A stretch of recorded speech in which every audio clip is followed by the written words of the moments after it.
திமுகவுக்கு எதிராக தான் நாங்க எல்லாருமே இருக்கிறோம் எல்லாருமே சொல்றாங்க. ஒரு அணியில அவங்க எல்லாம் இணைக்கிறதுக்கான வாய்ப்புகள் இருக்கா? எங்க கூட்டணியின் தலைவர் திரு அண்ணாமலை தான் கிளியரா உங்களுக்காக பேட்டி கொடுத்திருக்காரு. பாஜக மற்றும் அதிமுக ஒன்றிணையுமா என செய்தியாளர் எழுப்பிய கேள்விக்கு அமமுக பொதுச் செயலாளர் டிடிவி தினகரன் பதிலளித்துள்ளார். அந்த தடையெல்லாம் நகர்த்தி எறிந்துவிட்டு இரட்டை இலை அங்கே ஒருத்தர் இருக்குங்கன்னு தங்களை தாங்களே ஏமாற்றிக் கொள்ளாமல் அவர்கள் விழித்துக் கொள்ளவில்லை என்றால் இரட்டை இலை 26 தேர்தலுக்கு பிறகோ முன்னாடியோ பலவீனமாயிட்டு வர்றது திண்ணம் இல்லாமல் போகின்ற சூழ்நிலை வந்துவிடும் என்பதை அவர்கள் உணர்ந்து நல்ல முடிவெடுக்க வேண்டும் என்றும், அதுபோல திமுக ஆட்சி தொடரக்கூடாது என்று விரும்புகின்ற கட்சிகள் அவர்கள் தேசிய ஜனநாயக கூட்டணி தான் வலுவான கூட்டணி, இந்த கூட்டணி தான் திமுக கூட்டணிக்கு மாற்று கூட்டணி, எங்களுக்கு அவர்கள் ஆதரவளிக்க வேண்டும் என்று நான் பலமுறை உங்களிடம் சொல்லி வருகிறேன். அதைத்தான் திரும்பவும் சொல்கிறேன். திமுகவுக்கு எதிராக தான் நாங்க எல்லாருமே இருக்கிறோம் எல்லாருமே சொல்றாங்க. ஒரு அணியில அவங்க எல்லாம் இணைக்கிறதுக்கான வாய்ப்புகள் இருக்கா?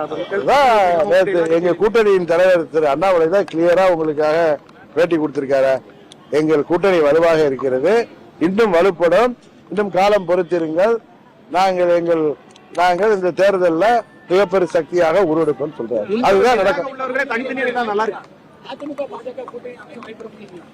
அதாவது உங்களுடைய யூகத்துக்கெல்லாம் நான் பதில் சொல்ல விரும்பவில்லை, முடியாது. அதாவது திரு அண்ணாமலை அவர்கள் நேற்று உங்களுக்கு கிளியரா தாய்மொழி தமிழ்ல ஒரு வார்த்தை கூட ஆங்கிலம் கலக்காமல் சொல்லிவிட்டார்கள். அதற்கு பிறகு நீங்க இதுல எத்தனை முறை கேட்டாலும் எனது பதில், நேற்று திரு அண்ணாமலை அவர்கள் எங்கள் கூட்டணியின் தலைவர், தமிழ்நாட்டின் தலைவர், பாஜகவின் மாநில தலைவர், அவர் சொல்லிய பதில் தான் எனது பதில்.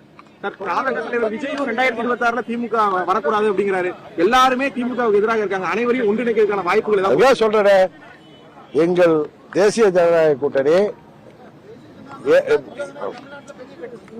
அதெல்லாம் அம்மா இருந்த காலத்துல, இப்ப நீங்க அதே மாதிரி ஒரு மாய பிம்பத்துல இருக்கீங்க. ரெட்டையில நாளைக்கு நாள் பலவீனப்பட்டிருக்க 10 தேர்தல்ல அந்த கட்சி பலவீனம் ஆயிட்டு இப்ப உங்க திருநெல்வேலி தொகுதியிலே அது எத்தனாவது இடத்துக்கு போயிருக்குன்னு உங்களுக்கு தெரிஞ்ச பிறகு இல்லங்க 3வது இடத்திற்கு தள்ளப்பட்டு இன்றைக்கு அம்மாவோ புரட்சி தலைவரோ அந்த கட்சியின் தலைமை பொறுப்புல இல்ல. அந்த கட்சியின் தலைமை பொறுப்புல இருப்பவர்கள் எல்லாம் அம்மாவாகி முடியாது. செய்திகளை உள்ளது உள்ளபடி தெரிந்து கொள்ள ரெஃப்ளெக்ட் நியூஸை சப்ஸ்கிரைப் பண்ணுங்க.